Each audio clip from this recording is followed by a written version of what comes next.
The Big Scary Woods. Like so many other incidents in our marriage, Joanne seemed to take my inability to remove the raccoons menacing us from the fireplace as just another indication that I was not a suitable mate. If I'd been inclined to believe in signs from the universe, as she was, I'd have taken the hint. After 7 years and one day of marriage, it was clear that I was not, in fact, a suitable mate for her, nor she for me.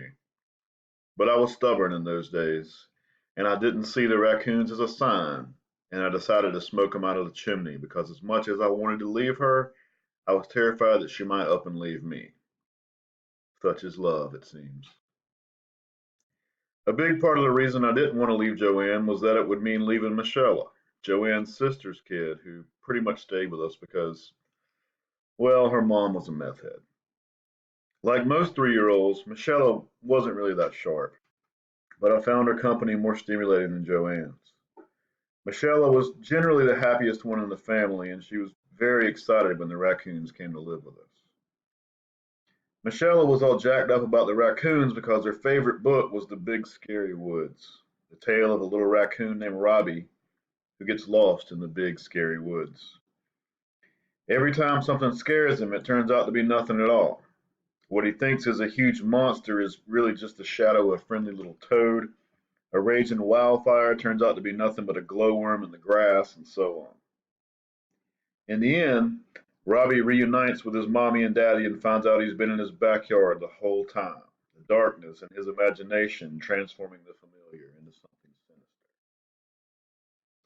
The Big Scary Woods depressed me because its central theme, that there's nothing to be afraid of in the big scary world after all, was a lie bigger than the bald-faced ones we told Michelle about Santa Claus and where her mommy was.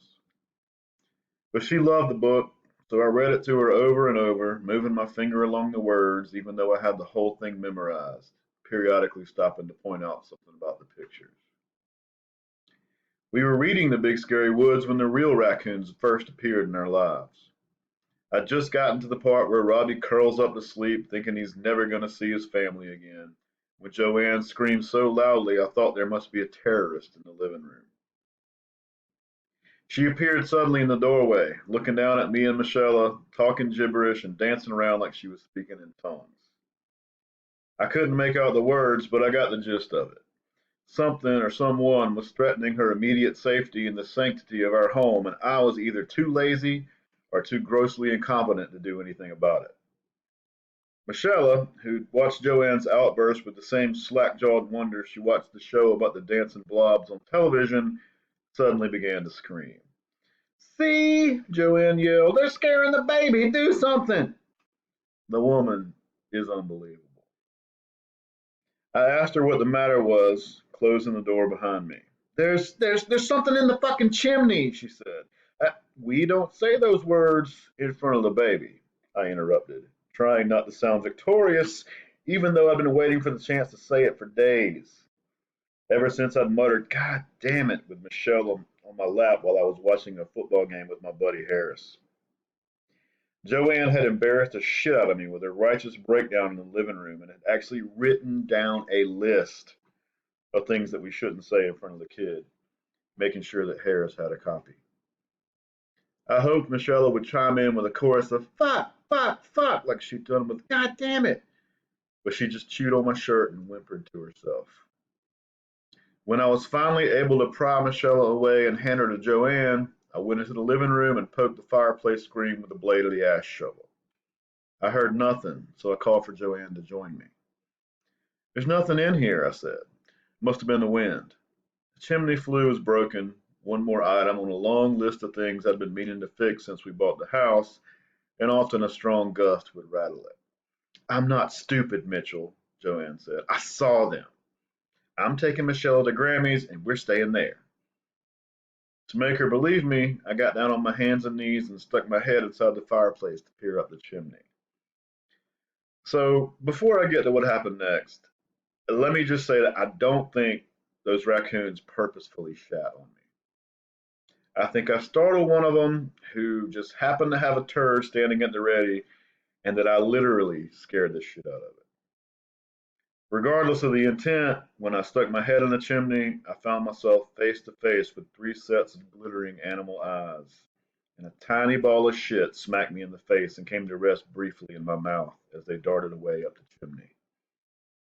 I cracked my head on the fireplace in my reflex to get away, and Joanne had to drive me to the hospital, where they shaved a hole the size of a silver dollar in the crown of my head and put in 4 stitches. She dropped me off at the house after the hospital and took Michelle to stay with her mother, Michelle's Grammy, safe from the boogeyman in the chimney. Since Joanne's mother is the one person in the world who annoyed her more than I did, I figured she'd be back soon. So the next morning, I called Animal Control office, hoping to salvage a shred of my pride by having the situation taken care of before she returned. The lady who'd answered made it seem like I'd called her to come over and squash a spider in my bathtub. If I'd had rattlesnakes or a rabid dog on my hands, she'd said, she'd send someone. But due to state budget cuts, they no longer handled raccoons. She gave me the number of a business called Critter Getter, but the owner's wife said he was in the middle of removing the alligators from a golf course in Myrtle Beach and wouldn't be back for a week. I clearly wasn't up to confronting the little bastards with my head still pounding and my thoughts swimming, so I sent my email for an out-of-office auto reply, took one of Joanne's Vicodins with my coffee, and sat down in front of the TV. Sometime during The Price is Right, I came upon a plan that seemed downright elegant in its simplicity. I was simply going to block the fireplace. This would be a temporary solution, of course, but it would keep those little fuckers out of the house until I could figure out what to do. It would also be evidence of my proactive handling of the situation in the event of Joanne's untimely return. Maybe, if I was lucky, they'd just up and leave while I was figuring out what to do. Surely I'd given them a good scare the night before when I stuck my head up that chimney. Just as I was finishing up with the cardboard and the duct tape, Joanne and Michelle returned. Joanne surveyed my handiwork and didn't offer much in the way of comment, but Michelle was enthralled.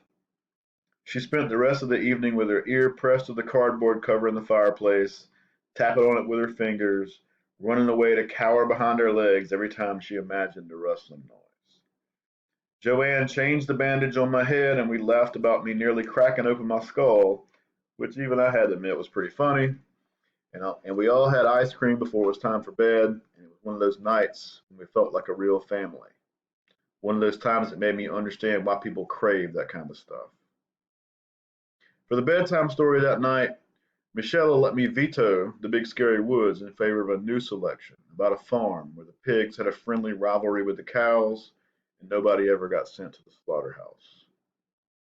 Halfway through the story, she fell asleep, curled on my chest, her breath warm and shallow on my collar, and I drifted off to sleep with her, warm and safe behind that cardboard barrier. That morning I was startled awake by another of Joanne's B-movie screams and the sound of breaking glass. I jumped out of bed, dumping Michelle unceremoniously onto the hardwood floor, where she too began to scream. When I got to the kitchen, I found that I was brandishing Michelle's teddy bear like a club, and I dropped it to survey the scene. There was coffee splattered all over the far wall of the kitchen, dripping down the wallpaper, and the pot lay in shards on the floor. On the table, a loaf of bread was ripped open, a plastic bag and clumps of crust scattered all over the table and the floor. With a growing sense of dread, I crept into the living room and saw my cardboard barricade hanging limply from the fireplace, a gaping hole gnawed in one corner. When I'd finally convinced her that the raccoons had fled back into the chimney and were sufficiently scared shitless by the shower of hot coffee they'd received not to venture back into the house, Joanne pretty much confirmed what I'd pieced together from the scene. She'd gotten up to get ready for her early shift at the hospital, and when she turned on the light, coffee pot in hand, 3 raccoons had been sitting on the table, casually munching our bread. She shuddered every time she described them sitting there on their haunches, holding a piece of bread up to their faces with their little monkey hands. She swore that she'd hit one of them with the coffee pot, but she is a magnificent liar, and based on the splatter pattern, it seemed clear to me that the coffee pot had impacted the wall a good 3 feet above the top of the table. I was sitting on the hearth, staring at the hole in the cardboard and stroking the stitches in my head when Joanne came back into the living room with her scrubs, with Michelle on her hip. Cardboard? Seriously? She asked. They're rodents. Did you not think they were going to chew through it? I explained to her that raccoons were not, in fact, rodents, but she didn't find the information pertinent, and it touched off an argument that had been coming to a head for the entire length of our marriage. We trotted out pretty much every grievance we'd ever had against the other. She reminded me that we could have bought a better house than this fixer-upper with the broken chimney flue if I hadn't voluntarily taken a demotion and a pay cut to work from home just because I'd had one little panic attack. I reminded her that I'd supported her through nursing school and that I was free daycare for her sister's kid. One thing led to another, and the slings and arrows got more vicious and personal with each round. We dated briefly in high school before going our separate ways and meeting up again in our 20s, and she brought up this clarinet player girl who'd given me a hand job on the back of the band bus way back then. I countered with her fake pregnancy, a melodramatic attempt to trick me into marrying her right after graduation so I couldn't go away to college, and how her own mother had sniffed it out and told me it was a hoax. Finally, she brought the argument back to the issue at hand. Cardboard, she said with a long, suffering sigh. I should have known it was going to be like this. I mean, look at your daddy driving around that old truck around town with duct tape. It's duct tape holding the bumper on. Oh, yeah, well, you fucked your cousin, I said, ending once and for all the only argument with her in which I'd ever gotten the last word. So don't talk to me like I'm trash. It was true. It had happened when they were both 14 and drunk. He died a year later in a four-wheeler accident. We'd never really discussed it, but everybody in town knew it. Though I was instantly sorry that I'd said it, a part of me marveled at the fact that for once I'd rendered her speechless. She stood there stunned for a moment and then told me she was dropping Michelle off at Grammy's on her way to work, that if they came back at all, it wouldn't be until after I'd gotten rid of the raccoons. Threats to move to Grammys were more or less a weekly component of our marriage, but they were generally theatrical. This one she delivered so calmly that I nearly thought that she might be gone for good.